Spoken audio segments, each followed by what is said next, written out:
Witam serdecznie. Dzisiejszym gościem w moim podcaście będzie Mateusz Święcicki, komentator sportowy, dziennikarz sportowy w stacji Eleven Sports, no i można powiedzieć, że od 1,5 roku też TikToker. Dzięki Bogu, nie celebryta, nigdy nim nie zostanę, więc mogę być TikTokerem, mogę być YouTuberem, mogę być nazywany w różny sposób, ale zawsze pozostanie we mnie jakaś natura, dusza dziennikarza, zmieniają się tylko formy, długość pewnych produkcji, treści, zmieniają się platformy, ale my wciąż myślę, że pozostajemy tacy sami, chociaż złośliwie jak atakują mnie w mediach społecznościowych ludzie i piszą na przykład, pan jest słabym dziennikarzem, to wtedy odpowiadam, że ja nie jestem dziennikarzem, tylko człowiekiem, który pasjonuje się sportem.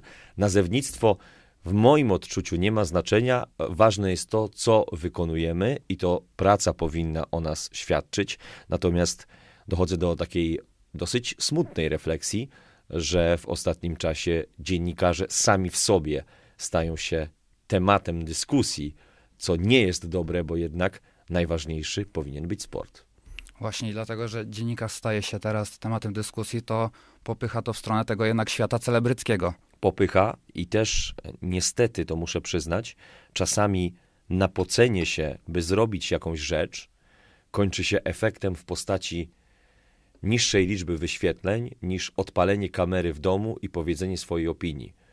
I to mnie niestety zmusza do jednej refleksji, że ludzie bardzo potrzebują publicystyki i opinii, a nieco mniej być może treści, które są oparte na pracy z kamerą, na jakimś wyjeździe, na czymś więcej niż tylko studio, no ale w tę stronę zmierza świat, więc też trzeba jakoś się naginać, choć nie do końca, bo myślę, że bardzo ważne jest to, żeby czasami zrobić w dziennikarstwie rzeczy, które od razu wiadomo, że się nie klikną, od razu wiadomo, że nie trafią do jakiejś dużej grupy odbiorców, ale będą wartościowe i może nawet będą taką satysfakcją dla twórcy, bo ja powiem coś niepopularnego, ale dziennikarstwo zawsze zaczyna się od tego, że chciałoby się gdzieś pojechać, czegoś dotknąć, coś zrobić dla siebie. Wiem, że to brzmi strasznie, bo jednak mówi się o odbiorcach. Bez odbiorców dziennikarstwo nie ma znaczenia, ale to wejście, ten początek, ta inicjacja związana jest z tym, że ty chcesz coś zrobić, bo ciebie to ciekawi. Czyli twoje wewnętrzne ja mówi ci jedź, zrób, zapytaj, spotkaj się. Dopiero później myślisz o tym, czy ktoś to kliknie. Jest jeszcze druga szkoła, ale ona jest bardziej moim zdaniem uzależniona od tego, co tu i teraz się dzieje. Jeżeli na przykład powstaje Superliga albo inaczej jest otwarta furtka do powstania Superligi, to naturalne jest to, że tym się zajmiesz. Jesteś dziennikarzem z powołania i jakby podążasz za nowymi trendami, czyli od 1,5 roku też jesteś jakby aktywny na TikToku. I jakby TikTok w dzisiejszych czasach kojarzy się właśnie ze światem celebryckim, albo po prostu, że ludzie chcą się wybić na jakiejś głupiej rzeczy, albo po prostu na wykonywaniu jakiejś dziwnej czynności, która jest taka, która się po prostu klika, żeby zdobywać jednak wyświetlenia, a jednak twój TikTok jest taki, że prowadzisz go w taki no raczej niecodzienny sposób, bo twoje filmiki trwają zazwyczaj dłużej niż takie, co się tylko scrolluje. Takie, no zazwyczaj są takie 20-sekundowe i ludzie przełączają na kolejne. A jednak twoje TikToki mają, no załóżmy też kilka minut, załóżmy 3-4 minuty i pracujesz nad tymi TikTokami sam, czyli że przygotowujesz się merytorycznie, nagrywasz to i później montujesz.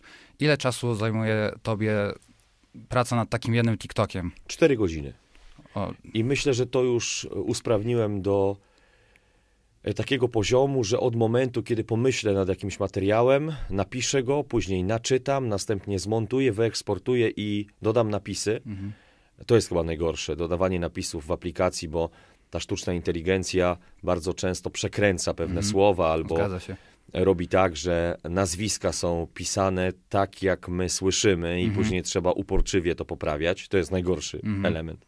Albo jak się powie jakieś niewyraźne słowo, to potrafi to na kilka różnych sposobów przetłumaczyć i czasami te słowa są abstrakcyjne. Dokładnie. W tłumaczeniu. I strasznie irytujące jest to, że trzeba to robić. Czasami się rozładuje telefon, bo zapomnieliśmy naładować. Są różne elementy podczas tej produkcji, więc 4 godziny. Ja wchodząc na TikToka wiedziałem, że nie mogę być tym, kim nie jestem, czyli nie mogę pajacować, bo ja się z pajacowaniem nie kojarzę, niedobrze czuję się w pajacowaniu i myślę, że jak kiedyś Robert Lewandowski rozpoczął coś, co nie jest jego domeną, co nie jest jego ja, czyli powiem w cudzysłowie tańcowanie, to do dzisiaj to hula w mediach społecznościowych jako coś w rodzaju pewnej karykatury Roberta Lewandowskiego, kiedy robił jakieś dziwne wygibasy przed kamerą.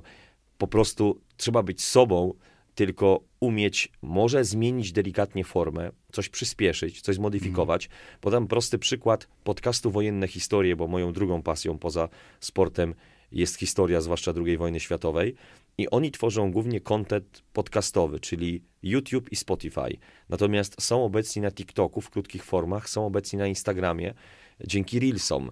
Czy to w jakikolwiek sposób zmienia ich sposób podawania treści, czy zmienia w ogóle sposób budowania tych podcastów? Nie, tylko dostosowują się do wymagań platformy. Uważam, że to jest powołanie dziennikarskie i żeby zrozumieć to tak dosłownie, to podam przykład roku 2008, kiedy wchodziłem do zawodu, kiedy pisanie do internetu uznawane było za coś deprecjonującego dziennikarza. To znaczy ci prasowi, ci, którzy pisali do papieru, uważali, że oni są jakąś kastą wyjątkową, że dziennikarz piszący do internetu to jest ktoś drugiej kategorii. Później internet kompletnie o nich zapomniał i nie chciał, żeby oni w internecie w ogóle pisali. Dzisiaj pisanie w internecie jest passé, bo zwróć uwagę, że wielu dziennikarzy sportowych, którzy pisali świetne wywiady, reportaże, teksty dłuższe, przenieśli się w formy wideo i na przykład tworzą coś w rodzaju swoich podcastów, czy takich spotkań, w których komentują rzeczywistość. Mnie się to do końca nie podoba, bo uważam, że w Polsce jest wiele nietkniętych tematów, które powinny być opisane, sfilmowane, zrobione w dobry sposób, a coraz więcej w dziennikarstwie jest szeryfowania. Na czym polega to szeryfowanie? Że wszyscy chcą mieć opinię i wszyscy myślą, że ich bytność medialna będzie polegać tylko na wydawaniu opinii na pewne tematy. Za mało w tym jest ruchu, za mało w tym jest starych treści, które tworzyły ten zawód przez kilkadziesiąt lat. Za dużo jest w tym niestety szeryfowania. Natomiast dzisiaj, to jest moja konstatacja, moja refleksja, zwróć uwagę, jak brutalnie upadł reportaż sportowy. To chyba tylko robi Łukasz Olkowicz w przeglądzie sportowym. Moim zdaniem to jest smutne, ale nie trzeba załamywać rąk, po prostu robić swoje. Wspomniałeś o zamiłowaniu do historii. W którym momencie zainteresowałeś się historią? Czy to już było od najmłodszych lat dzieciństwa w domu, czy to była szkoła? Słyszałem też, że miał pan chyba w jakimś konkursie historycznym pan osiągnąłeś jakiś dobry wynik. Tak, byłem finalistą olimpiady historycznej. Natomiast my mieliśmy wspaniałą nauczycielkę, która jeszcze uczyła moją mamę i mojego tatę świętej pamięci. Ona nazywała się Jakubowska i jej sposób podawania historii był wyjątkowy, więc nie przeszkadzała. Ja w ogóle wychodzę z takiego prostego założenia i nie zgadzałem się z moimi rówieśnikami od samego początku, że nauczyciel nie jest od tego, żeby cię prowadził za rączkę przez całą edukację. Nauczyciel jest od zapalenia iskry, od inspiracji, od pokazania ci pewnego świata, który jest szalenie ciekawy. I na przykład później miałem takie rozmowy z moimi znajomymi, którzy byli na przykład gimnazjalistami czy licealistami i mieliśmy dyskusje, w których oni mówili, no ja z tego przedmiotu mam słabą ocenę, bo on źle uczy. To był taki wytrych, takie określenie. I ja zawsze myślałem, rany boskie, jak źle uczy? Ten facet ma na głowie powiedzmy 10 klas po 30 osób i ty myślisz, że on fizycznie jest w stanie poświęcić ci czas, prowadzić cię za rękę, tłumaczyć ci pewne rzeczy? Nie. On też musi jakoś wypośrodkować, też musi w jakiś sposób starać się nauczać dobrze, mieć indywidualistyczne podejście, ale bez tracenia energii, bo go to zniszczy. Musi robić to basicowo. Więc jedyną moją prośbą, nie wiem skąd to się wzięło, to było jakieś immanentne, wewnętrzne, jak byłem w podstawówce, w gimnazjum i w liceum, tylko nie przeszkadzaj. Tylko nie gaś mojego entuzjazmu. Miałem taką potworną nauczycielkę z matematyki i z chemii, która była jednocześnie moją wychowawczynią, która się kompletnie nie nadawała do tego, żeby pełnić funkcję nauczycielki i uważam, że jej zachowanie było skandaliczne. Dzisiaj siedziałaby w więzieniu ze swoimi metodami i ona była koszmarna, ale 99% profesorów, nauczycieli, magistrów, doktorów, których spotkałem na drodze, to byli ludzie fajni. To byli ludzie, którzy nie przeszkadzali. I ja miałem taką taktykę, że na przykład szedłem do nauczyciela matematyki już w liceum, do pana Chudzika, który był świetnym profesorem i mówiłem mu, proszę pana, ja nie będę panu na lekcjach przeszkadzał, ja nie kocham matematyki, nie chcę mieć z niej dobrej oceny, bo wiąże przyszłość z czymś zupełnie innym. Więc się dogadajmy. Ja panu nie będę przeszkadzał, pan nie będzie ode mnie wymagał, bo ja tego nie potrzebuję i mamy sytuację jasną i klarowną, uczciwą. I on to przyjął. Natomiast już z takich przedmiotów, które mnie fascynowały, jak historia, geografia, język polski, języki obce, czy nawet biologia, bo zastanawiałem się, czy nie zdawać na medycynę, to już chciałem, żeby ode mnie wymagano, żeby to było na takiej zasadzie, że ja chcę mieć z tego dobrą ocenę, więc gdybym nie został, myślę, dziennikarzem sportowym, często mówię, to byłbym bezdomnym, ale to jest oczywiście ściągnięte z wywiadu z Woodym Allenem, który tak powiedział, że gdyby nie reżyseria, to zostałby bezdomnym. Gdybym nie został dziennikarzem sportowym, to bym powalczył o medycynę. Wszystko się zgadza, to o czym mówisz, bo po prostu nauczyciel ma taką rolę, żeby po prostu nauczył nas podstaw, a co zrobisz z tym później, to jest po prostu twoja rola i to będzie się odbijało na twojej przyszłości w dalszych latach. Powiem ci więcej. Dziennikarstwo to jest tekst Pawła Wilkowicza. Dziennikarstwo rodzi się w domu. Dziennikarstwo rodzi się wtedy, kiedy ty myślisz o tym, co powinieneś zrobić albo jak coś powinieneś zrobić. Często się rodzi w ciszy. Mnie najlepsze pomysły do głowy przychodzą podczas lotów, a dużo latamy. Kiedy nie mogę korzystać z internetu, kiedy celowo nie pobieram żadnego serialu, kiedy nie mam naładowanego komputera, żeby mnie nie kusiło. Wtedy jest dla mnie, powiedzmy, czas 2 czy 3 godzin dobry, żeby pokminić. A my jesteśmy tak przebodźcowani, że nawet przestaliśmy się nudzić. Nawet zrób sobie taką autorefleksję. Kiedy ostatni raz absolutnie intencjonalnie położyłeś się na łóżku, gapiłeś się w sufit i kminiłeś bez przeglądania czegoś nerwowo? I ja uważam, bardzo dawno to było. Że ta nuda jest szalenie inspirująca. Dlaczego? Dlatego, że nuda generuje kreatywność. Mówi się często, że dzieci dzisiaj, mając tyle możliwości, stają się mniej kreatywne, bo nie mają czasu na wymyślanie, a przecież dzieciństwo i wyobraźnia to jest taki okres i taki element, który jest szalenie inspirujący. Ja pamiętam, kiedy nie mieliśmy dostępu do różnych mediów, to poprzez nudę mogliśmy wymyślać różne niestworzone, abstrakcyjne historie, bo coś trzeba było robić. Dla dziecka najgorsza jest nuda, prawda? Ale nuda musi się pojawić, żeby z nią walczyć. A propos wyjazdów. Ostatnio w ubiegły weekend miał pan możliwość bycia w Walencji i skomentowania meczu Walencja-Barcelona prosto ze Stadio Mestalla. Jaki ma pan sentyment do tego stadionu i ogólnie do miasta i do klubu? Bo jak dobrze wiemy, początki twojego dziennikarstwa wiążą się z pisaniem tekstów i artykułów na stronę Valencia.net. Powiem ci tak. Życzę każdemu młodemu człowiekowi, który jest sympatykiem jakiegoś klubu, często niszowego, bo mam wrażenie, że jak w środowisku jest ktoś z takim nastawieniem nonkonformistycznym, powiedziałbym dosyć osobliwym i widzi, że koledzy kibicują Barcelonie, Realowi, Interowi, Manchesterowi City, to on sobie wybiera na przekór słabszy klub, żeby mieć coś swojego wyjątkowego, żeby być w tym środowisku taką osobą dosyć nietypową. I podobnie było z Walencją, bo ja wybrałem Walencję ze względów czysto sentymentalnych. Podobał mi się ten klub, podobał mi się stadion, ale też na przekór moim kolegom, którzy byli w obozach Realu Madryt i Barcelony. I dla każdego dziennikarza sportowego, który też może kibicować w przeszłości wielkiemu klubowi, olbrzymią satysfakcją i taką refleksją to się dobrze potoczyło, jest skomentowanie meczu na stadionie drużyny, której kiedyś przed laty kibicowałeś.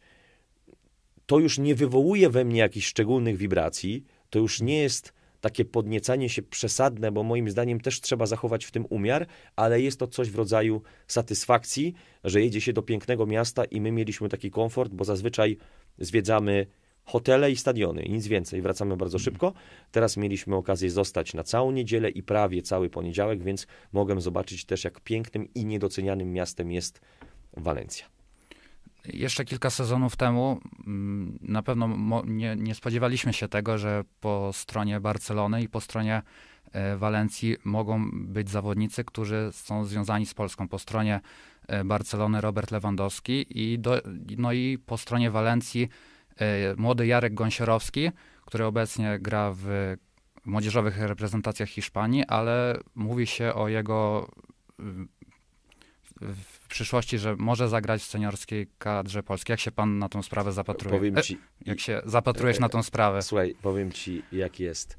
Jest tak, że musimy sobie uświadomić, że Jarek, jeżeli będzie dobrym piłkarzem a żeby grać w reprezentacji Hiszpanii, trzeba być bardzo dobrym piłkarzem, mówię o tej seniorskiej, to wtedy może mieć trochę zwrot w kierunku Polski. Tak jak Matikasz, tak jak Eugen Polański, tak jak chociażby Damian Perkis, czy też Ludowik Obraniak, nie mówiąc o innych zawodnikach, to trzeba sobie uświadomić. Nie sięga po tych graczy ta mocniejsza reprezentacja, często w kraju, w którym się wychowali, którego język opanowali lepiej, aniżeli język polski. Więc być może tak będzie w przyszłości. Natomiast powiem coś, co jest bardzo ważne dla Polskiego Związku Piłki Nożnej, bo widziałem takie statystyki, że od 2004 roku, gdybyśmy zrobili takie zestawienie, kto rok po roku rodził najwięcej dzieci w Wielkiej Brytanii, w samej Wielkiej Brytanii, spośród kobiet, które urodziły się w innych krajach, po prostu są imigrantkami, to Polki były na pierwszym albo drugim miejscu. Więc u wielu tych dzieciaków utalentowanych płynie polska krew. Ostatnio rozruszałem temat Dominika Vavassoriego, który jest wychowankiem Atalanty Bergamo, mama z Polski, ze Świdnika, tata Brazylijczyk, adoptowany przez włoską rodzinę. Tego będzie coraz więcej. PZPN musi mieć rękę na pulsie, bo bardzo ważne jest to, żeby wyrazić chęć, po pierwsze, obserwacji tego zawodnika i stworzyć więź z rodziną. Dla takiej rodziny to jest szalenie istotne, że ktoś się interesuje moim synem. Oni później sobie będą podejmować decyzje. W przypadku Jarka Gąsiorowskiego mamy jasną deklarację ojca, który mówi, ja w to nie ingeruję. To jest sprawa mojego syna. I Jarek, który nie mówi po polsku, mówi jakieś basicowe rzeczy, jest człowiekiem, który nie ściemnia. Chce grać w reprezentacji Hiszpanii i ja się mu wcale nie dziwię. Polecam wszystkim taki utwór chyba Mai Sikorowskiej, tak mi się wydaje, o dwoistości natury. Ona śpiewa o dwóch światach, bo ma korzenie polskie, oczywiście mówi po polsku, ale jednocześnie jej mama jest Greczynką. I to jest jeszcze większy mindfuck, bo masz dwie kultury, dwa światy, dwa języki, dwie religie. I ona pięknie śpiewa o tym, jak trudno jest to wszystko zrozumieć komuś, kto się urodził w rodzinie, gdzie rodzice byli z tego samego kraju, z tej samej kultury językowej. Ja nigdy nie ingeruję w wybory personalne osób, które mają podwójne obywatelstwa, dlatego że nie jestem w stanie tego zrozumieć. Na przykład nie jestem native speakerem w dwóch językach. I to już jest dla mnie rzecz totalnie obca. Ja mam naturę Polaka, tęsknię za Polską, kiedy wyjeżdżam, a wiem, że są ludzie, którzy stoją w rozkroku, dla których mieszkanie tu czy tu nie ma znaczenia i dlatego nie warto się na ten temat wypowiadać, tak bym powiedział, w stylu szeryfa, bo nigdy nie będziemy w butach tych osób. Takie przypadki coraz częściej pojawiają się nie tylko w piłce nożnej, tak jak w koszykówce w lidze NBA jest przykład Jeremiego Sochana, który też może grać dla reprezentacji Polski, czy nawet od tego sezonu mówi się o Brandinie Podziemskim, prawda? Czyli, że to nie jest tak, że tylko w piłce nożnej takie przypadki się zdarzają. Początki twojego dziennikarstwa to wspomniane już wcześniej pisanie tekstów na stronę Valencia.net i komentowanie meczów w radiu Igol FM. Czy w tamtym momencie byłeś już przekonany na 100%, że chcesz to robić na pewno w przyszłości? Ja byłem przekonany od liceum, kiedy robiliśmy gazetkę szkolną, kiedy po raz pierwszy odkryłem magię internetu. Kiedy moi kumple grali w gry komputerowe i byli zafascynowani tym, że mogą wreszcie rywalizować z kimś z innego miasta, nawet z innego kraju, to mnie to nie wciągnęło. Mnie wciągnęło tworzenie treści, wtedy na portal, komentowanie meczów w radiu internetowym i takie, co było szokujące z mojej perspektywy, zgłębianie wiedzy, która jest darmowa. Dzisiaj dla osób, które się rodzą w świecie cyfrowym, nie analogowym, dostęp do informacji jest czymś naturalnym. Natomiast w moich czasach, jak chciałem na przykład dowiedzieć się czegoś o starożytnej Grecji, to musiałem zdobyć książkę. Albo ją pożyczyć, albo ją kupić, albo ją ukraść. Ta trzecia opcja nie wchodziła raczej w rachubę, więc po prostu wyszarpywaliśmy pazurami wiedzę. Chcieliśmy się dowiedzieć czegoś i musieliśmy zrobić wysiłek. I internet był dla mnie wciągający, bo jeden klik i ja już wiem. Jeden klik i mam informację. Dzisiaj, zwłaszcza dzisiaj, kiedy mamy zalew treści, różnych, często też bardzo wartościowych, uważam, że jest dużo wartościowych treści, to jest wspaniała możliwość, żeby czytać, żeby wiedzieć. Ja powiem w takim bardzo prostym przykładzie, na czym polega natura dziennikarza, gdybym miał to podsumować. Otóż natura dziennikarza polega na tym, że masz zmienić opony na zimowe. Ja tak ostatnio miałem, a jestem w pierwszym roku posiadania prawa jazdy. I nie wiedziałem, czy ja mam zimowe, czy nie. No i poszedłem do garażu, sprawdziłem jakieś oznaczenia i zacząłem te oznaczenia czytać w internecie i się dowiadywać. Podam bardzo banalny przykład. Jadę nad morze i wyprzedza mnie ktoś o rejestracji SZO, SZO. I ja muszę wiedzieć, czy to są żory, czy coś innego. I na tym polega, moim zdaniem, natura dziennikarza. Że jesteś ciekawy, usłyszysz jakieś słowo, którego nie znasz i ciekawi cię, jakie jest znaczenie tego słowa. Kiedy umiera ta wewnętrzna ciekawość świata, to moim zdaniem jest to preludium do tego, żeby degradować się jako osoba w dziennikarstwie. Miałem wewnętrzne przekonanie, że mi się uda, ale trzeba było mieć plan B i plan C. Planem B było tak absolutnie racjonalnie dostanie się na inne studia, ale wiedziałem, że jeżeli chcę iść na dziennikarstwo, nie wiedziałem, czy mogę wygrać konkurs. Ostatecznie wygrałem na indeks na studia dziennikarskie, no ale to może nie wypalić. Więc wdrożmy plan B. Musimy zdawać przedmioty humanistyczne na maturze, by się dostać naturalnie. Więc plan z medycyną już nie mógł wejść w rachubę jako plan taki szybko alternatywny, no bo na medycynie nie weryfikują języka obcego, języka polskiego i powiedzmy wiedzy o społeczeństwie. Więc medycyna była planem oddalonym o rok i gdyby się nie udało zrealizować dziennikarstwa, to ja bym wyjechał do pewnie Wielkiej Brytanii, zarabiałbym pieniądze przez powiedzmy pół roku, 7 miesięcy, wróciłbym do Polski i zakuwałbym przez kolejne miesiące, by się dostać albo na dziennikarstwo, albo zmienić kompletnie swój plan i dostać się na medycynę. Myślę, że po prostu wiedziałem, co chcę robić i to jest często taki duży problem ludzi, którzy nie wiedzą, co jest ich celem. Jak rozmawiasz z biznesmenami, osobami, które odniosły mniejszy bądź większy sukces, które mają w katalog swoich historii wpisane również porażki, to mówią tak, musi być jasny cel. I miałem duży problem na przykład z nauczeniem się języka hiszpańskiego. I nie miałem celu, już wiem dlaczego. I w końcu postanowiłem w listopadzie, 1 listopada, zaplanować wycieczkę do Chile na czerwiec. Więc mamy listopad, grudzień, styczeń, luty, marzec, kwiecień, maj, 7 miesięcy. I to już jest cel, trzeba przez 7 miesięcy popracować nad językiem hiszpańskim.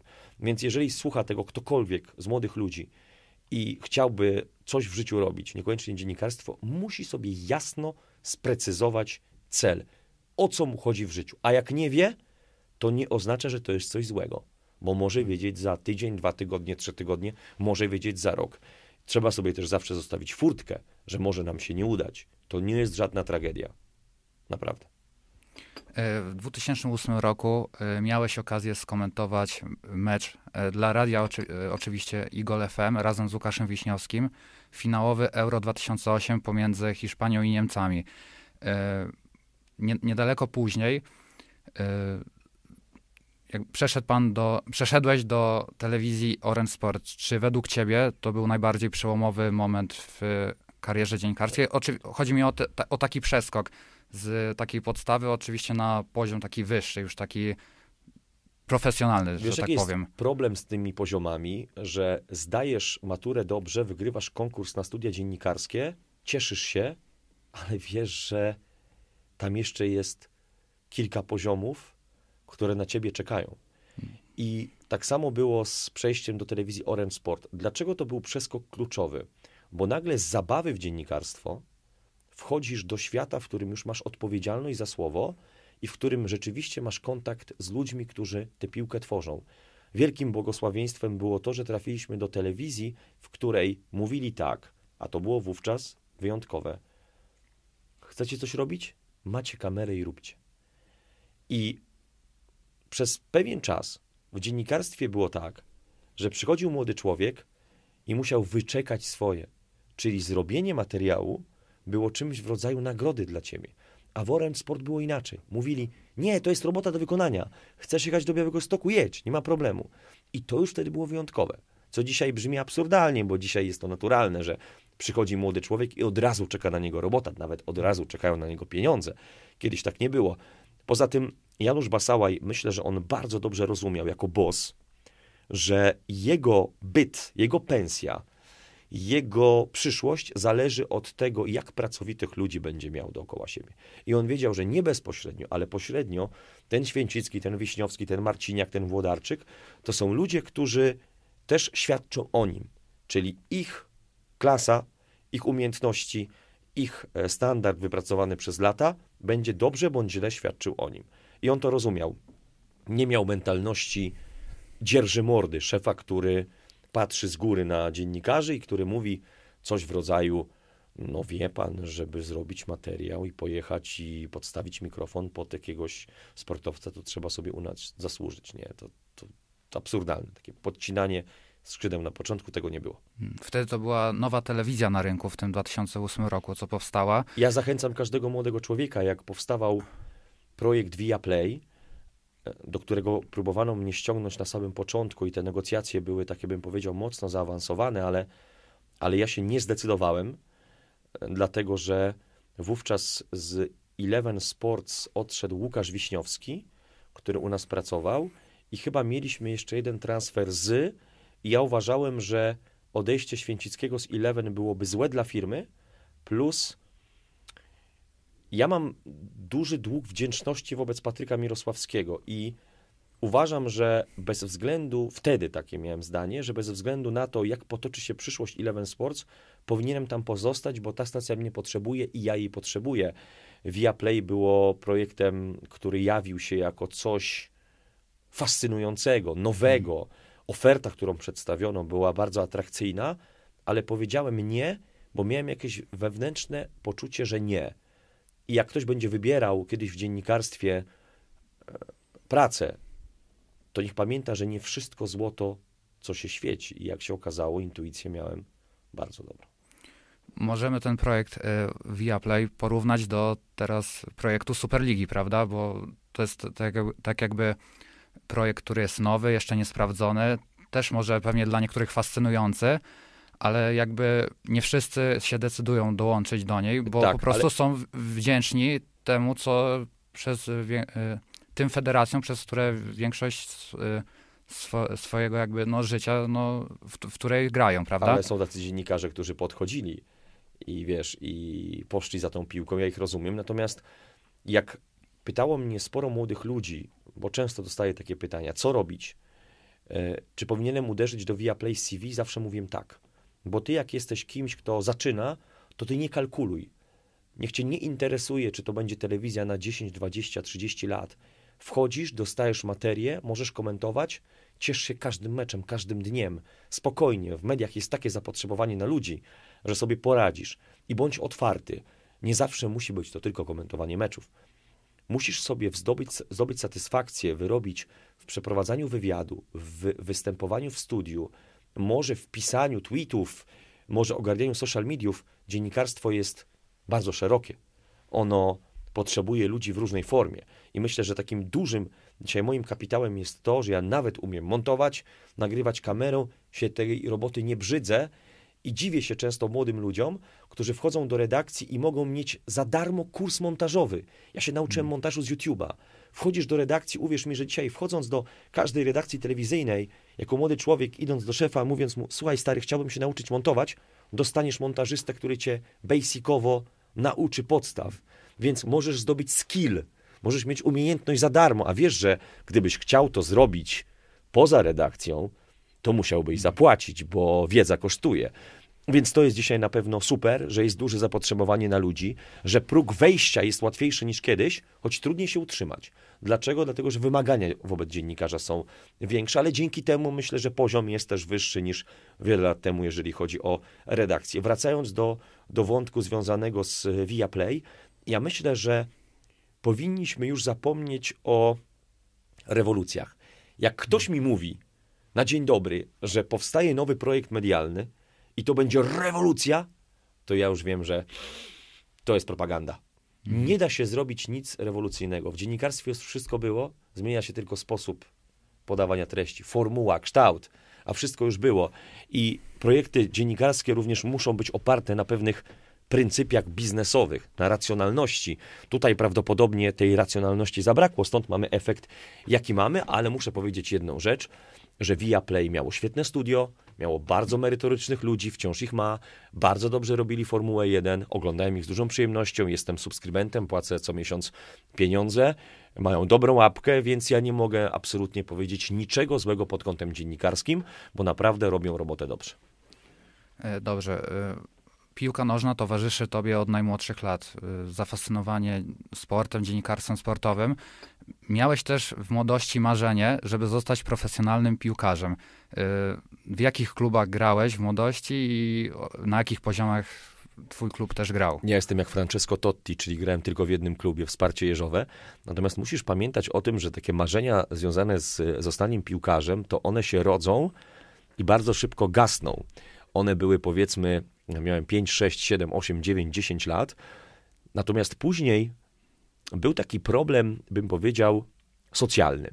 Dlaczego? Dlatego, że nie mieliśmy internetu, który dzisiaj pożera człowieka w sposób drastyczny. Średnio osoba w Polsce spędza 2 godziny młoda i 20 minut w social mediach, a jest podpięta pod sieć 14 godzin. Ale wiesz, liczy się mapa, Spotify. Na przykład ja pewnie byłbym 16 godzin, bo ciągle muzyka leci w tle albo jakieś podcasty. Ale wracając do wątku. Na wsi w tamtych czasach nie było co robić, uwierz mi. Mieliśmy, może dlatego szkoła była tak istotna, bo wyjście do szkoły było rozrywką. Mieliśmy kościół, szkołę i klub piłkarski, do którego w pewnym momencie ludzie się nie garnęli, bo tak jak dzisiaj, często kluby A-klasowe, B-klasowe z okręgówki mają deficyt zawodników, bo nie ma kto grać, bo chcą młodzi ludzie pieniądze, albo po prostu ich to nie interesuje. I kiedy ja grałem w juniorach, czy później w seniorach, to się zaczynało, czyli nie było wielu kandydatów. A ja ze swoimi kolegami po prostu traktowałem to w kategorii rozrywki, czyli 3 razy w tygodniu treningi, chodziliśmy na te treningi, spędzaliśmy czas, wyjeżdżaliśmy na mecze, oczywiście lokalne, na poziomie okręgówki, dostawaliśmy za te spotkania wygrane, zremisowane jakieś premie typu 50 zł, 100 zł. Pamiętam, że głównie te rzeczy schodziły na alkohol i na karty doładowujące do telefonów typu Heja, Era, Tak. Jeszcze nie było chyba T-Mobile'a i Orange, czy też Idea. I to było o tyle super, że tworzyliśmy pewną społeczność. Dzisiaj te kontakty wciąż kwitną. Dzisiaj mamy grupę na WhatsAppie, wymieniamy się wiadomościami. Jak przyjeżdżam do Jeżowego, to rozgrywamy sobie w cudzysłowie jakieś tam mecze takie dosyć symboliczne z powrotem do przeszłości. I nie chodziło o granie w piłkę sensu stricto. Chodziło o to, żeby spędzać jakoś czas ze sobą. A ja jestem takim człowiekiem stadnym, więc ja bardzo lubię być dookoła ludzi i z ludźmi. I w takiej formie Sparta Jeżowe funkcjonowała i ja uważam, że to jest kluczowy czynnik, kluczowy element małych klubów w małych miejscowościach. Tu nie chodzi o poziom, o zwycięstwo, o piłkę postrzeganą jako dyscyplina, w której musisz być najlepszy, a chodzi o wspólne spędzanie czasu. Przeczytałem, że dominującym aspektem gry twoim były rzuty wolne. Gra bez piłki też. Byłem najlepszy w grze bez piłki i rzuty wolne, dlatego że, powiem ci szczerze, uwielbiałem piłkę podkręcać. I rzuty wolne rzeczywiście były moją domeną. I pamiętam, że również rzuty karne, bo brałem odpowiedzialność na siebie i nie zmarnowałem ani jednego rzutu karnego w swojej przykrótkiej karierze piłkarskiej. Czy rzuty rożne tak samo wykonywałeś? Rzuty rożne właśnie nie, bo byłem wysoki, więc szedłem na główkę, natomiast rzuty wolne wykonywałem. Byłem beznadziejny technicznie, natomiast to nie było potrzebne, bo najważniejsze, co jest w piłce B-klasowej. Jeżdżenie na dupie, czy tam w okręgówce, bieganie, kondycja i twardość. A myślę, że te wszystkie elementy mniej lub bardziej miałem, choć trzeba powiedzieć, że przed maturą powiedziałem sobie dość, panowie, ja się muszę pouczyć, więc już nie będę grał.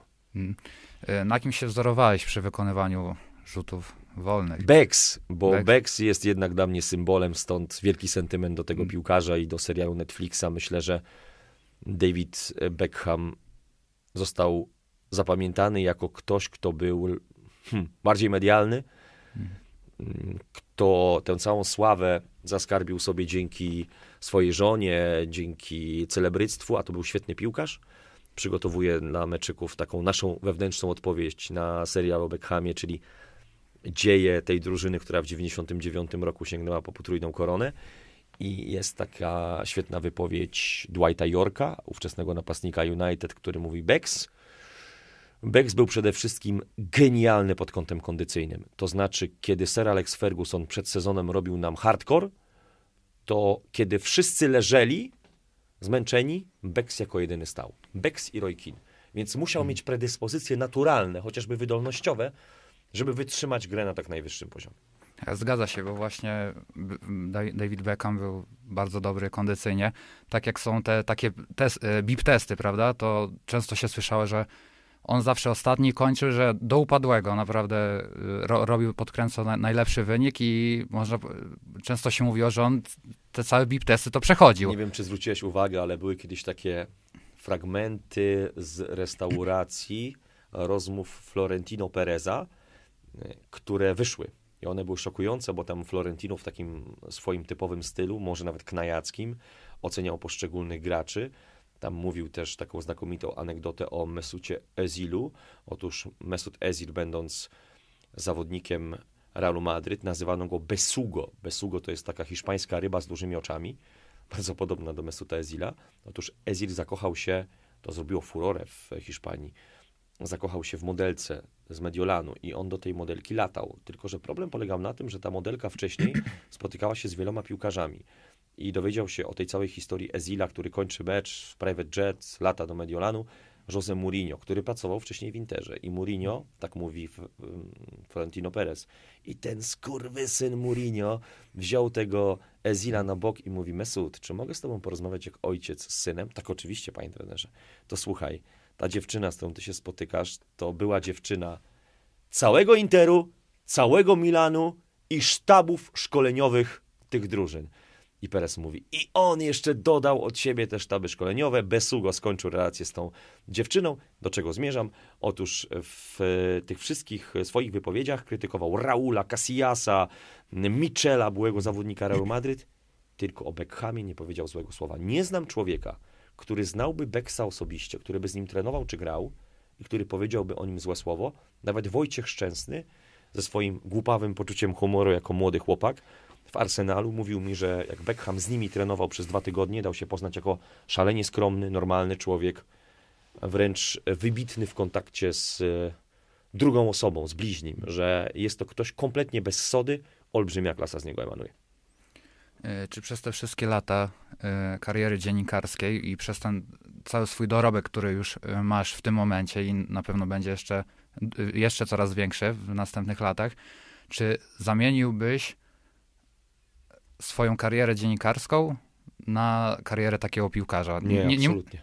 Nie mówię o Davidzie Beckhamie na przykład, tylko ogólnie o takim zadowalającym dla ciebie poziomie, żeby utrzymywać się z tego, po prostu, żeby na przykład w takiej lidze polskiej grać. Ja nie mówię o takim piłkarzu celebryckim, tylko po prostu. Nie, dlatego, że uważam, że to nie jest fajne. Z mojej perspektywy. Ja bym nie mógł być piłkarzem. Poza tym jest jedna bojaźń, jednak to uzależnienie od urazu. Że to jest coś, czego nie jesteś w stanie kontrolować w 100%, bo David Alaba jest olbrzymim profesjonalistą, a niedawno zerwał więzadła krzyżowe i ma sezon z głowy. Więc w dziennikarstwie tych kontuzji nie ma. Poza tym to wszystko zależy od twojej osobowości. Ja bym powiedział, jeden aspekt tutaj jest decydujący. Ja mogłem zadać Robertowi Lewandowskiemu pytanie, takie jak dziecku, kim ty chcesz być w życiu? Bo oni szybko umierają. Wiesz, oni przechodzą w ciągu życia 2 śmierci. Jedną naturalną, oby jak najpóźniej każdy z nich oby dożył sędziwego wieku, a tę pierwszą śmierć przeżywają, kiedy kończą swoją karierę. I będąc 36-letnim dziennikarzem sportowym, dzisiaj ja się czuję, jakbym był w pierwszym roku swojej pracy. Czyli mam taki głód, taki entuzjazm, taką chęć pracowania, a oni w wieku 36 lat są często wrakami ludzi, naprawdę. Są ludźmi, którzy mają zniszczone kolana, którzy mają kłopoty, bolą ich plecy, różne inne historie. Później są operowani w wieku 40-50 lat. źle się czują. Oczywiście mają nieporównywalnie więcej kasy, mają nieporównywalnie większą sławę, ale jestem już na takim etapie swojego życia, że wiem, że nie chcę być milionerem i nie muszę być milionerem, bo duży hajs to duży problem. I ja naprawdę nie zazdroszczę niczego piłkarzom. Absolutnie. No i przede wszystkim też coraz większa popularność, co nie każdy też jakby tego potrzebuje, tylko po prostu... Żebyś wiedział, powiem ci więcej. Ja, znając swoje ograniczenia, wiem, że ja bym nie chciał popularności największych polskich dziennikarzy, bo bym z tym nie mógł funkcjonować. Wiem, że ludzie różnie reagują. Niektórzy są bardzo łapczywi na popularność, niektórzy chcą tej popularności na poziomie, powiedzmy, milionów, prawda? Tylko że wiesz, że to się pogłębia. Chcesz być coraz bardziej popularny. I zwróć uwagę, jak często ludzie ekstremalnie popularni zaczynają popełniać dziecinne błędy. Zaczynają się kompromitować, tracić kontakt z rzeczywistością. Moim zdaniem fajna, akceptowalna, dobra jest taka mini popularność, że cię pozna ktoś raz na miesiąc albo raz na 2 miesiące. I wiem, że dzisiaj w hierarchii młodych ludzi sława jest taką potrzebą, być może podstawową, bo sława to pieniądze, to powodzenie, to fajne, atrakcyjne życie, ale ona jest moim zdaniem niepotrzebna. Jednak dziennikarze dzielą się na 2 kategorie, to zawsze powtarzam. Na tych, którzy idą do tego zawodu, bo chcą być rozpoznawalni, popularni, sławni, i na tych, którzy idą, bo kochają sport w różnym wymiarze, bo sport uprawiają, bo sport jest treścią ich życia, bo interesują się sportem, bo dzięki sportowi poznają świat. Nie ma lepszej metody na znajomość wszystkich flag, wszystkich stolic, geografii świata niż futbol. To jest najlepsza droga. Nie ma lepszej metody nauki języków obcych niż futbol. Chęć zrozumienia swojego ulubionego klubu, ulubionej ligi, sfery kibicowskiej. W 2018 roku spełniłeś jedno ze swoich największych marzeń. Poleciałeś do Argentyny, do Buenos Aires na mecz. Nie wiem, to był Boca Juniors grała? Nie, reprezentacja Argentyny z Haiti, bo Paulo Dybala mi załatwił bilet. Wcześniej pojechałem do miejscowości, w której się urodził, a więc do Laguna Larga, i później byłem na spotkaniu Argentyna-Haiti. Oczywiście mecz do 1 bramki. Natomiast Jakim wynikiem się skończyło? 7 chyba? Musimy sprawdzić, ale wydaje mi się, że 7 goli strzeliła Argentyna. Mogą ci koledzy sprawdzić, ewentualnie podrzucić, ale 7 bramek moim zdaniem Argentyna strzeliła. I coś specyficznego, bo kibice na Bombonerze czekali na Messiego, aż podejdzie pod jedną z trybun, na której ja siedziałem. To była trybuna z rodzinami piłkarzy. I była taka historia, że reporter telewizyjny na murawie przeprowadzał wywiad z Messim i on już trwał za długo. I ci ludzie wyzywali tego reportera. Złościli się na niego, żeby oddał im Messiego. Nie da się tego wytłumaczyć. Ja ci powiem, na czym polega różnica. Otóż podróżując do Niemiec, Hiszpanii, Francji i tak dalej, wszędzie doping jest taki sam. A nawet więcej ci powiem. Nawet melodie są takie same. Ludzie śpiewają utwory, używając innych słów, innego języka, ale na te same melodie. Czy to jest Signal Iduna Park, czy to jest San Siro, etc. I w Ameryce Południowej inni są ludzie. Inne są ich emocje. Inna jest ich ekspresja. Przecież nawet ten ruch argentyńskich kibiców, zwróć uwagę, prawda, w Katarze, on jest inny. I nie jestem w stanie ci tego wytłumaczyć. Jeżeli byś mnie zapytał, jak jest na Bombonerze, powiem, jest inaczej, ale jest jakoś tak egzotycznie, magicznie. I dlatego polecam każdemu, żeby tam się wybrał. Zbigniew Boniek był na Boca i powiedział mi to samo. To jest coś tak niespotykanego, egzotycznego. Wiesz, że to jest inne.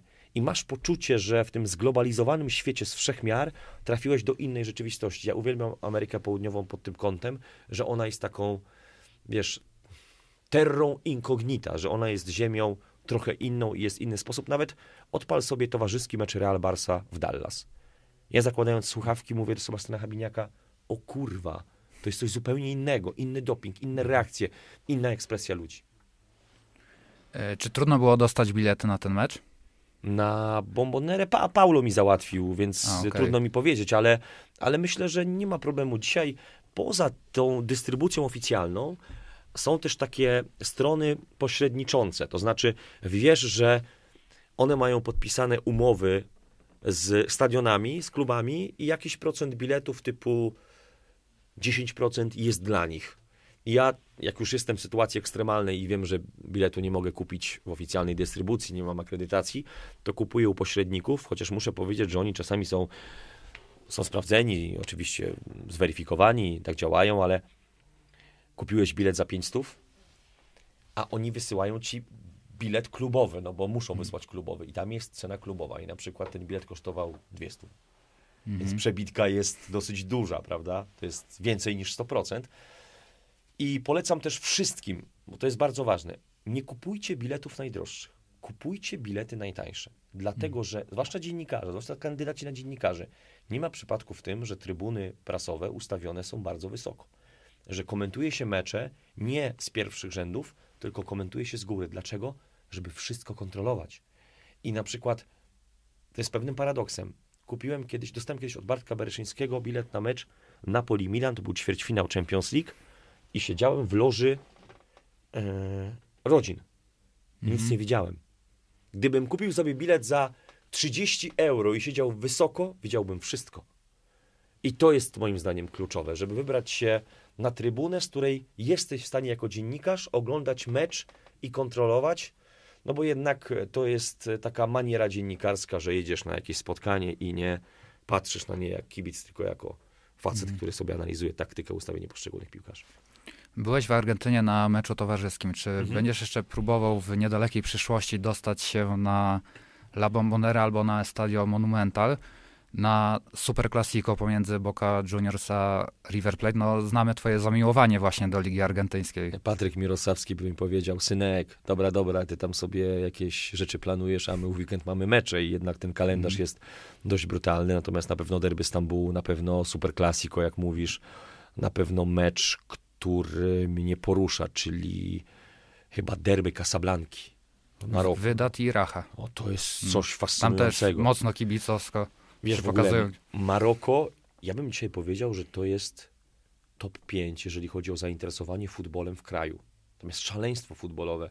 Kolega był ostatnio i pokazywał mi filmiki, to na każdym boisku dzieci grają w piłkę, zwłaszcza po mundialu. Tak, zdecydowanie ten sukces reprezentacji Maroka wzmocnił to. No przecież to jest pierwsza reprezentacja afrykańska, która dostała się do najlepszej czwórki mistrzostw świata. Niesamowite to było, więc muszę powiedzieć, że oni na pewno na tym będą korzystać.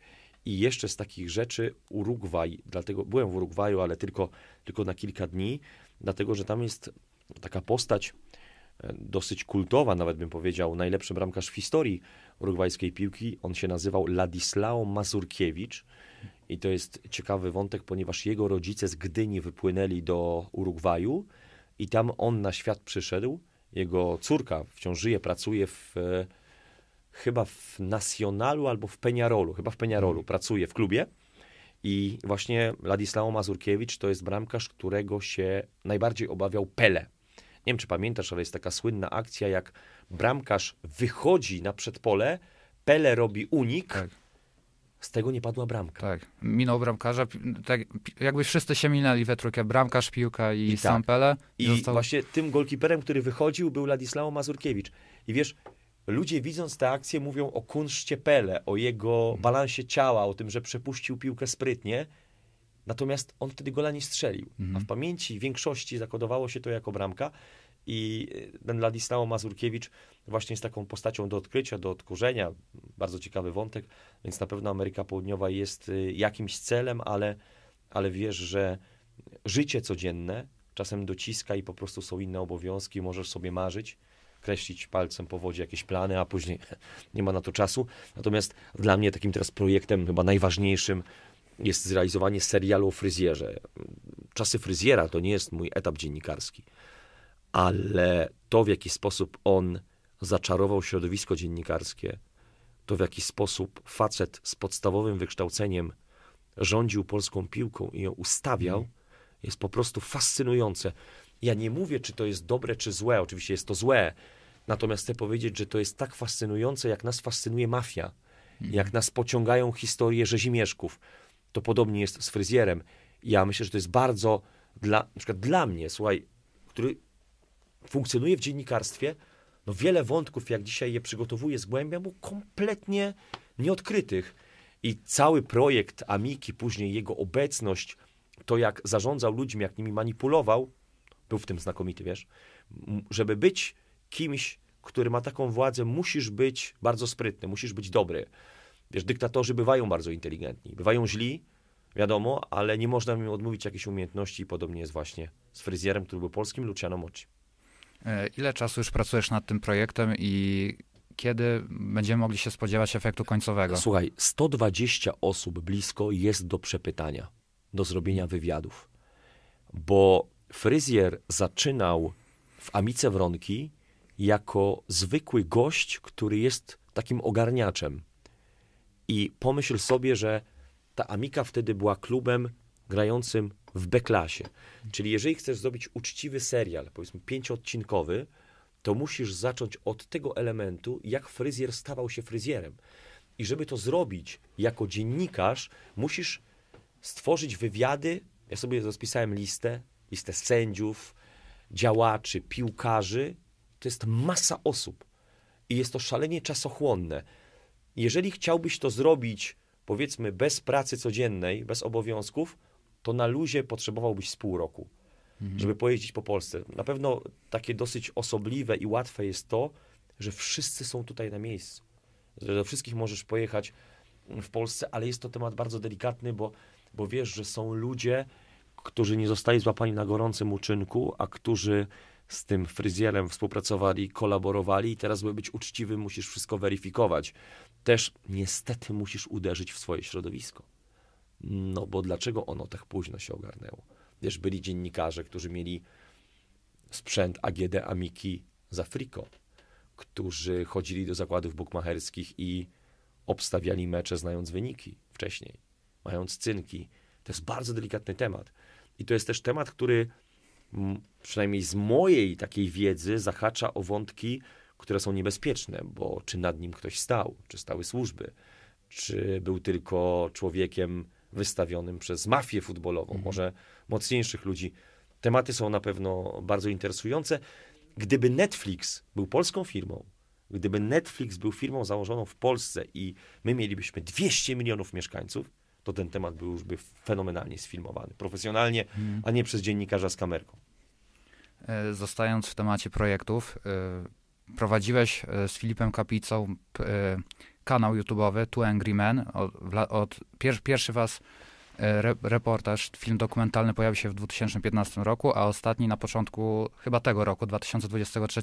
Chyba wywiad z Nainggolandem, tak. Tak, zgadza się. A zaczęliście od reportażu z Liu Boją w jednej z francuskich kawiarni. Dlaczego zdecydowaliście się na zawieszenie waszej współpracy? Powiem ci, jak było z tym kanałem na samym początku. My z Filipem chcieliśmy robić rzeczy, na które nam nikt nie da funduszy, bo nikt by nam nie dał funduszy na Dybale, który tam ma, nie wiem, 1,5 miliona wyświetleń. Ale pomyśleliśmy sobie, dobra, jak my wydamy własne pieniądze, to dlaczego do kurwy nędzy mamy to komuś oddawać za darmo? Zwłaszcza, że ktoś to wyemituje i zniknie. I ja powiedziałem do niego w roku 2015, pamiętaj o tym, że jak wrzucimy na YouTube'a, to za 5, 10, 15 lat ktoś sobie to odpali i wróci. I to już będzie z nami na zawsze. Natomiast nie możemy sobie nakładać żadnych ram. Wtedy Filip pracował w Rock Radiu, ja jeszcze nie w Eleven Sports. Mieliśmy mniej roboty, mniej obowiązków, byliśmy młodsi, więc mogliśmy to robić. Natomiast zwróć uwagę na to, że nie ma żadnego projektu medialnego robionego przez 2 osoby, które pracują w innych redakcjach. To się nie zdarza. Zgadza się. Nie ma możliwości. Dlatego, że nie pogodzisz tego. Po pierwsze, nie pogodzisz tego korporacyjnie, no bo Kanal Plus i Eleven to 2 różne firmy. Dlaczego facet wyjęty z Eleven, pracujący w Kanal Plus, ma nagle robić projekt z jakimś dziennikarzem Eleven? To się w ogóle nie spina. 2, nie zgrasz kalendarzy. I ja mówiłem do Filipa, to jest temat zawieszony, być może kiedyś do tego tematu wrócimy, ale również na zasadzie robienia czegoś bez monetyzacji, bo się nie da zmonetyzować, wiesz, no nie będziesz produkował co tydzień fajnego filmu, żeby to się spinało. To się nie będzie spinać, to nie ma szans. To musielibyśmy mieć gigantyczne zaplecze i tylko to robić, więc jest to wygaszone, tak się musiało potoczyć, natomiast niech sobie to wisi. Jak ktoś chce, to sobie coś tam odpali, jak nie, to nie. Jesteś otwarty na wznowienie współpracy? Jestem otwarty na wznowienie współpracy, ale uważam, że dzisiaj nie wiem, czy to ma sens, bo zrobisz to, wrzucisz i wiesz, że to w przestrzeni medialnej zginie. My to robiliśmy hobbystycznie. Wiesz, są chłopaki, które sobie grają na perkusji, chodzą na siłownię, a są chłopaki, które sobie hobbystycznie robią filmy. Wrzucili jeden, drugi, trzeci, może za pół roku wrzucimy coś innego, ale nawet dzisiaj rozmawiałem z Tomkiem Włodarczykiem, bo zrobiłem materiał o Gruzinie, o Chwiczy Kwaraccheli, on już jest zmontowany, gotowy i mówię do Włodara, ja mógłbym dać to na Two Angry Men, ale wolę to dać na meczyki. To będzie dla was dobre, pewnie potencjalnie więcej ludzi może to obejrzeć i tyle. Gdyby, moim zdaniem, pod tym kątem jest to raczej już wygaszone. Okej, rozumiem.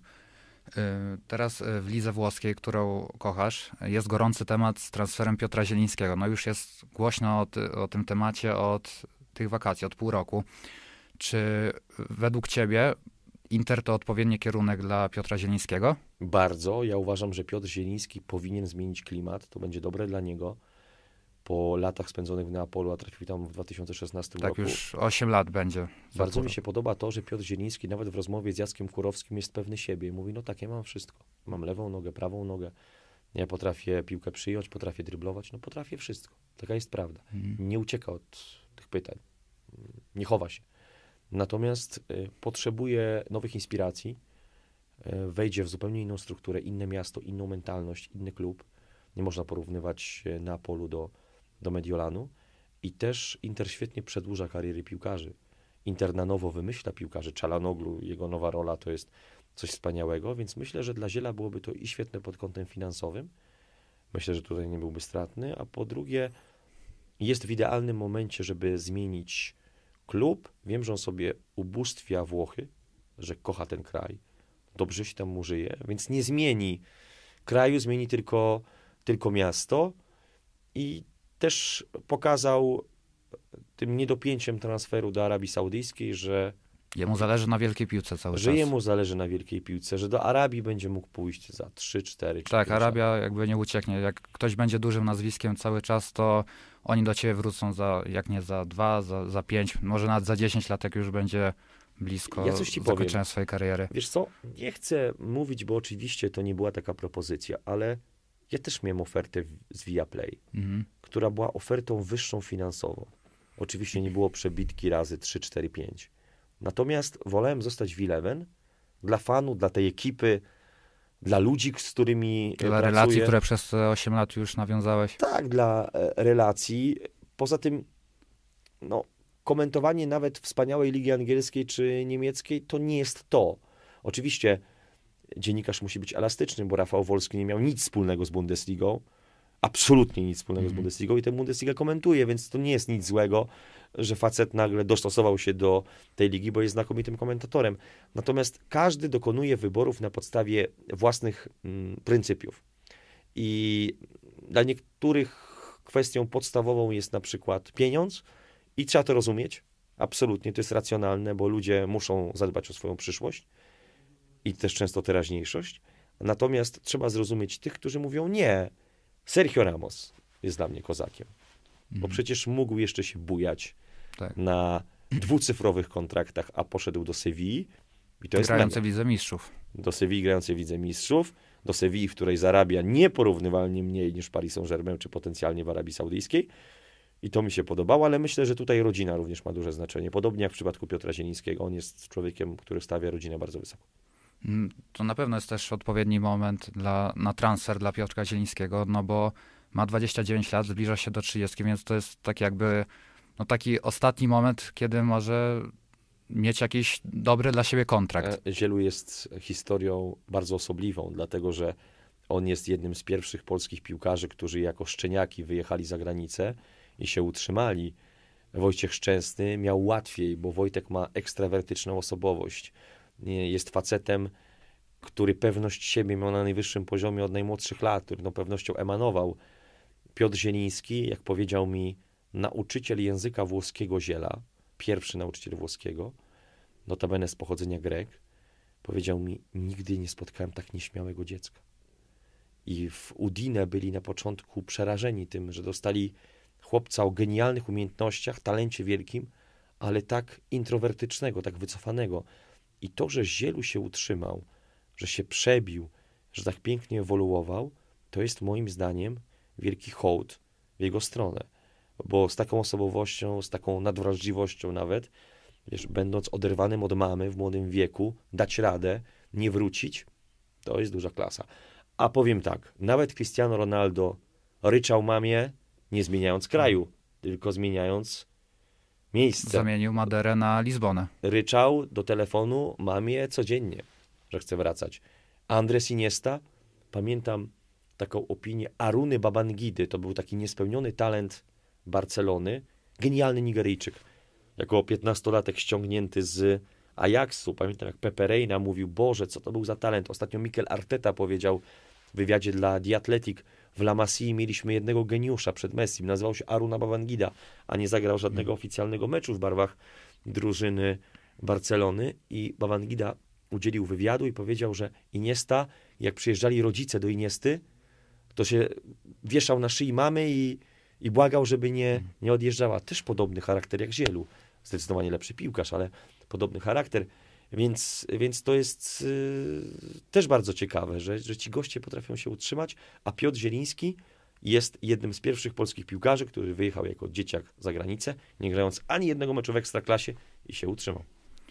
Potencjalny transfer właśnie do Interu to duże wyzwanie, bo jednak wydaje mi się, że linia pomocy Interu Mediolanu jest najlepiej obsadzoną linią w całej lidze. Wiesz, co powiedział mi jeden z trenerów włoskich? Coś, co w Polsce pewnie byłoby wyśmiewane. Piotr Zieliński na poziomie umiejętności poradziłby sobie w każdym klubie na świecie. Słuchaj, no nie powiesz mi, że dzisiaj Piotr Zieliński miałby problemy z grą w Barcelonie. W Barcelonie, w której Oriol Romeu nawet może grać. Rany boskie, nie tak dawno napastnikiem Barcelony był Luke de Jong. W obronie Barcelony Andreas Christensen jest podstawowym graczem, kiedy jest zdrowy. Czy to jest wybitny defensor? No nie. Czy twoim zdaniem taki zawodnik jak, nie wiem, Eduardo Camavinga to jest 10 razy lepszy piłkarz od Ziela? Eduardo Camavinga, który chce grać jako środkowy pomocnik. Ruszam dalej, jak patrzę na jakieś kluby. Czy w Juventusie by sobie nie poradził Piotr Zieliński? No Boże kochany. On jest słabszy od Westona McKenniego. Wiesz, tylko nam się wydaje, że no ten Zielu, bo słabo gra w reprezentacji, to nie mógłby być na przykład 12 piłkarzem Liverpoolu albo 12 piłkarzem Manchesteru City. Oczywiście, żeby mógł być piłkarzem Manchesteru City, tylko pewnie nie grałby w składzie podstawowym. Miałem na myśli to, że w Interze po prostu jest dużo większa konkurencja niż na przykład przytoczonym przed chwilą Juventusem. Wszędzie jest konkurencja, wiesz. Konkurencja jest wspaniałą rzeczą. I jeżeli to napędza człowieka. Jeżeli chcesz być piłkarzem światowego formatu, jeżeli chcesz być dobrym dziennikarzem, to musisz mieć konkurencję, bo konkurencja motywuje, bo konkurencja sprawia, że stajesz się coraz lepszy. Nie budzi zazdrości, bo zazdrość jest bardzo złą rzeczą. Łukasz Wiśniowski i ja jesteśmy bardzo dobrymi kumplami. I nigdy sobie nie podkładaliśmy nóg, ale zawsze Wiśnia mówi coś takiego, jak ty zrobiłeś coś zajebistego, to ja zawsze sobie myślę, kurde, dobra, to ja teraz muszę zrobić coś równie dobrego albo jeszcze fajniejszego, bez poczucia zazdrości i takiej chęci, żeby tobie się nie udało. Więc to jest, myślę, bardzo fajne. I ta motywacja zewnętrzna ma znaczenie. Nie byłoby Messiego bez Cristiano, nie byłoby Cristiano bez Messiego. Jak dobrze, że nie trafili do jednego klubu, a przecież kontrakt Ronaldo z Barceloną to była bardzo racjonalna perspektywa w 2008 roku, czy 2009, jakoś tak. Pojawiało się zainteresowanie Piotrem Zielińskim klubów zagranicznych, no i właśnie włoskich, Interu i Juventusu. Na początku dużo się mówiło, że to prędzej do Juventusu przejdzie, ale w ostatnim czasie mówi się, że ma to być prawdopodobnie Inter. Czy według ciebie Piotrek brał pod uwagę to, że no jednak w Neapolu nienawidzą Juventusu od zawsze i czy wybranie Interu będzie po prostu lepszą opcją, patrząc na to, że kibicowsko Neapol nie jest jednak z Interem aż tak no po prostu skonfliktowany. Tak, skonfliktowany. Powiem ci tak, że to grzeje, kiedy przechodzi ikona i gwiazda. Jak Gonzalo Higuaín, który jest czołowym napastnikiem, zdobywa 36 bramek w jednym sezonie Ligi Włoskiej, mówimy o rekordzie. To grzeje, jakby przechodził Chwicha Kvaratskhelia albo Osimhen. O rany. To byłby klimat podminowania. Ale Piotr Zieliński, z całym szacunkiem, nie jest najbardziej medialną, nawet bardzo medialną postacią. Mieliśmy przykłady Quagliarelli, Ciro Ferrari, Fabio Cannavaro grał w Napoli, rozpoczynał w Neapolu, później oczywiście po różnych historiach Parma, Inter, był piłkarzem Juventusu. Wiem, że to jest coś innego, przechodzenie bezpośrednio z Napoli do Juve, czy odwrotnie, ale jeżeli Piotrowi Zielińskiemu wygaśnie kontrakt, będzie miał kartę na ręku. Wiem, że Stanley Lobotka, mając ofertę z Juve, powiedział nie, bo on chce żyć w Neapolu. Nie wiem, gdzie chce żyć Piotr Zieliński, ale stawiałbym na Ząbkowice Śląskie, na powrót do macierzy. Więc musimy pamiętać również o czymś takim jak wybór pod kątem finansowym, ale i rodzina, miejsce do życia. Wiesz, czy Turyn, czy Mediolan, czy cokolwiek innego, dlaczego nie Roma, mogę zapytać.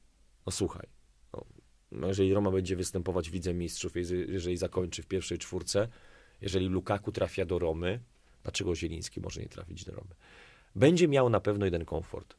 Dostanie tyle ofert, usiądzie ze swoim agentem Bartłomiejem Bolkiem i będą kminić, co wybrać. I to od nich zależy. Będą mieli tę swobodę, tę przewagę, że oni będą podejmować decyzje, a nie ktoś za nich, bo zgłosi się wiele klubów. Zgadza się. Czy według ciebie ten transfer będzie dopięty już w zimowym okienku transferowym, czy jednak zarząd Neapolu wolałby przeczekać do końca sezonu, kiedy wygaśnie kontrakt Zielińskiemu w Napoli? Wiesz co, jeżeli będzie bardziej opłacalne, że tak powiem, dla Neapolu? Czy woleliby w zimę wzmocnić swojego ligowego rywala, czy jednak i jeszcze wtedy zarobić jakieś tam pieniądze, czy jednak przeczekają do końca sezonu, kiedy będą mogli w okresie wakacyjnym sobie jakoś załatać dziurę na spokojnie po Piotrku? Inter nie ma kasy, moim zdaniem, żeby zapłacić na przykład 20 milionów euro za Zielińskiego. Poza tym tam jest dyrektorem Beppe Marotta, specjalista od podpisywania umów z zawodnikami, którzy mają kartę na ręku. On to potrafi robić wspaniale i myślę, że Inter na to by oczekiwał, podobnie jak Juventus. Napoli ma tylko jedną drogę, przedłużyć umowę, ale czy Napol chce wciąż Piotra Zielińskiego, na jakich zasadach finansowych, to już jest kwestia dyskusyjna. Jeżeli sprzedadzą Eumasa i pozbędą się Ziela, no to jest wyrwa w środku pola. I teraz wiesz doskonale, że żeby zapełnić miejsce po Zielińskim, a taką opcją miał być Gabri Veiga, który wybrał Arabię Saudyjską, to przy stracie Macedończyka i Polaka bardziej kosztowne będzie znalezienie następców, bo z Zielińskim parafujesz nową umowę, dajesz mu wysoki kontrakt, pewnie za podpis też jakąś sumę, ale ściągnięcie w miejsce Zielińskiego wartościowego pomocnika to są duże sumy, więc moim zdaniem lepiej byłoby go zachęcić do parafowania nowej umowy na 2-3 lata i to byłoby na Neapolu najbardziej korzystne rozwiązanie. No na pewno na rynku włoskim będzie trudno znaleźć takiego zastępcę, jakim bardzo jest Piotrek. Trudno. Jest jedna opcja, bo patrzyłem na piłkarzy, którym kończą się kontrakty. Adrien Rabiot jest do wzięcia, bo on jeszcze nie podpisał umowy z Juve, ale Rabiot pewnie zostanie w Juventusie, bo tam się czuje dobrze. Wiemy, że jego mama negocjuje umowę, więc czekamy. Chyba Jacqueline ma na imię. Albo Veronique Rabiot, więc ona będzie podejmować decyzję. I znowu mamy tutaj powiązanie właśnie u Adriana Rabiota na linii jednak Juventus z Neapolem. Tak, to prawda, ale Rabiot pewnie sobie pozostanie w tym klubie, bo bardzo go ceni Massimiliano Allegri. No jest jednak jedną z czołowych postaci w tym klubie właśnie. No dobrze, będziemy się powoli zbliżać do końca naszego odcinka. Dzisiejszym moim gościem był Mateusz Święcicki. Dziękuję bardzo, duża przyjemność, powodzenia życzę i udanych podcastów. Dziękujemy.